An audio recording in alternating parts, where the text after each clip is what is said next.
Olá amigos, o tema de hoje é a infinitude do universo. Assine o canal, toque o sininho aí para receber as notificações.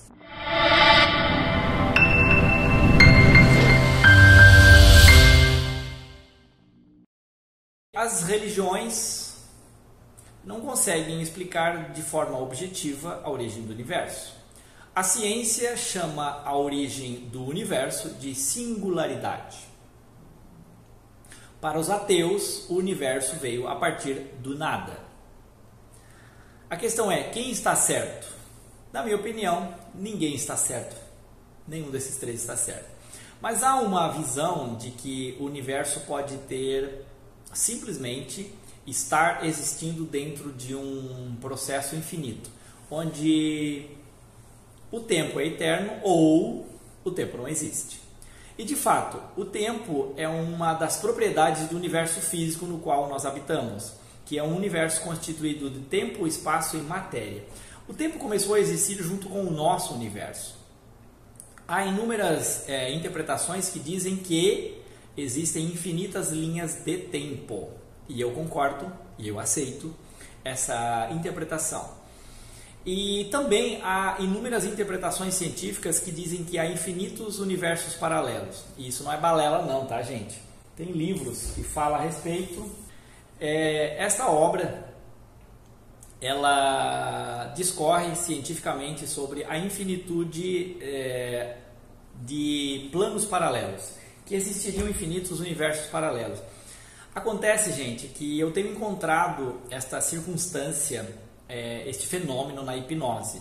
Portanto, eu concordo com as teorias ou com as interpretações que sugerem que o universo é infinito em todas as direções, tá? E é incrível isso, porque não apenas o universo é infinito, mas o eu também é infinito. Eu sou infinito em todas as direções, você é infinito em todas as direções. Como assim? Segundo a física quântica, existem infinitos eus. E eu também concordo. Eu tenho encontrado outros eus dos meus clientes e pacientes em linhas paralelas de existência.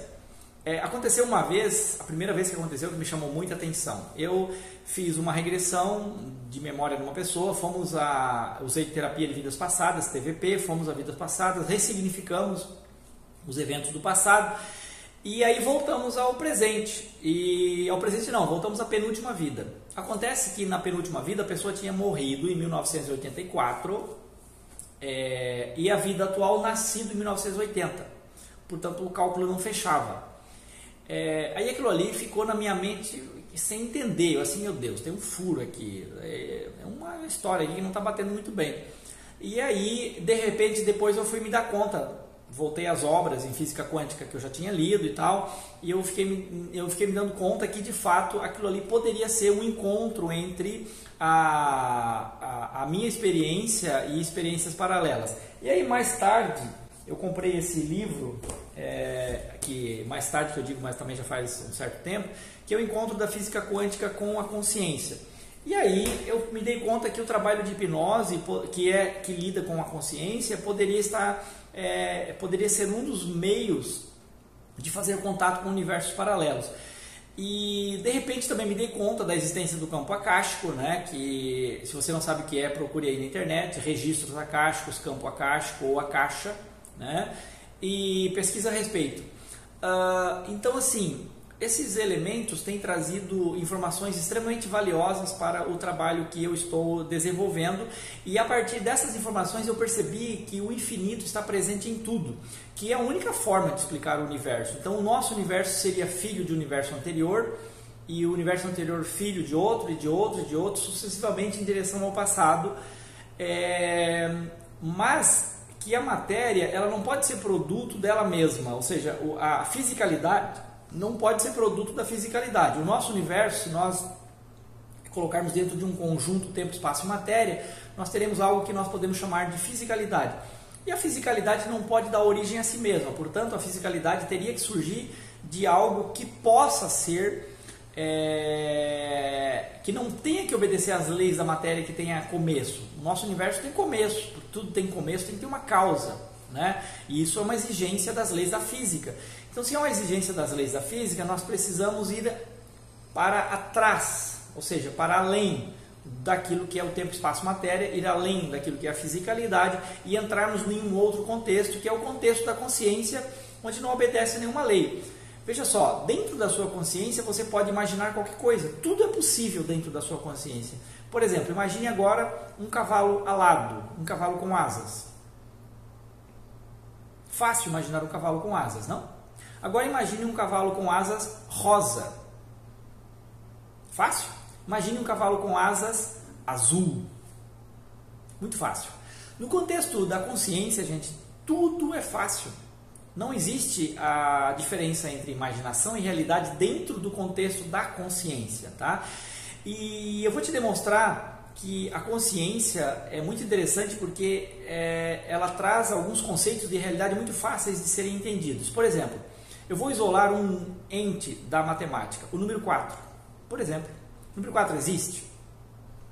Ninguém pode dizer que o número 4 não existe, né? O número 4 existe. Sem o número 4 não dá para construir edifícios, aviões, ou seja, a matemática precisa estar presente na construção das coisas humanas, das coisas que nós conhecemos e que nós construímos, a matemática precisa estar presente. Agora, eu te pergunto, dá para embrulhar o número 4? Dá para pesar o número 4? Dá para dizer que tem um número 4 que é mais novo e outro mais velho? Não dá. Os conceitos de fisicalidade não se aplicam aos entes matemáticos. Portanto, os entes matemáticos eles são elementos essencialmente mentais. São elementos mentais, né? Os entes matemáticos estão presentes na mente humana e dali não podem sair, só existem ali. Mas ao mesmo tempo, eles podem também ser percebidos por, supondo, seres que vivam em outros planetas, em outras galáxias, né, em outras dimensões de existência. Todos podem acessar o conceito do número 4 ou os conceitos matemáticos, mas só podem acessar por meio de suas mentes, né? E podem levar para calculadoras também, né? Trazer para o mundo físico desta maneira. Então, a matemática ela demonstra que a consciência pode acessar elementos que não existem no mundo físico, mas que existem no mundo mental. Então, o mundo mental e a consciência humana, ela certamente pode acessar outros planos de realidade e ter experiências, né? Porque, certa vez, dentro de uma experiência que eu fiz com meditação, utilizando a ayahuasca, eu fiz uma pergunta filosófica, né? E aí eu perguntei, o que é a vida? E a resposta que me veio foi, a vida é experiência. Isso de um ponto de vista consciencial, não de um ponto de vista biológico, né? Então, de fato, eu concordo com essa resposta que me veio, que a vida é consciência e que se a vida é consciência, experiência, a vida é experiência. Então, se a vida é experiência, aquilo que eu vivo dentro da minha mente é real porque é experiência. Então, não dá para aplicar conceitos que são tidos como fantasia ou coisas do gênero. Então, mesmo aquilo que eu imagino é real. Se eu imagino o medo é real. Se eu imagino uma coisa bonita, gostosa, essa coisa legal, bacana, é real. Então, tudo é real dentro do contexto da consciência, numa experiência individual e empírica, né? Não dá para dizer que não é. Por exemplo, quando você está tendo um sonho, você já ouviu dizer que um sonho não é uma experiência real? Todos que sonham estão tendo uma experiência que podem classificar como real, né? No campo mental. Então, essa conexão entre a consciência de um ponto de vista individual e os conceitos de universos paralelos da física quântica levam à infinitude do universo, a infinitude do universo como o macro ou como o micro. O macro no sentido de uma superconsciência e o micro no sentido da minha individualidade, da sua individualidade. Vamos imaginar um mar. Você vai lá e tira uma gotinha do mar, essa gotinha representa uma individualidade que sou eu, mas o mar continua lá. E a gotinha realmente tem as propriedades do mar, ela está exatamente com as mesmas propriedades do mar, embora ela seja uma gotinha. Então, imagine que o mar seja algo infinito, no tempo e no espaço, e que nós somos gotinhas desse infinito. E que o próprio universo também pode ser uma gota maior desse infinito, representando uma parte, ou um universo, já que a física quântica fala em multiverso, em infinitos universos paralelos. Então, gente, esse é um tema bastante complexo. Eu espero que tenha sido suficiente para abordar para abordar o assunto de hoje, que é a infinitude do universo, né? Tanto religiões quanto o ateísmo não conseguem descrever com lógica a origem do nosso universo. Nós precisamos sim associar o conceito da infinitude, o conceito do infinito, para poder explicar a origem do universo e das coisas que nós, e de algumas experiências que nós vivemos em relação à nossa consciência. Gente, era isso por hoje. Um grande abraço a todos. Se você gostou, assina o canal e toca no sininho.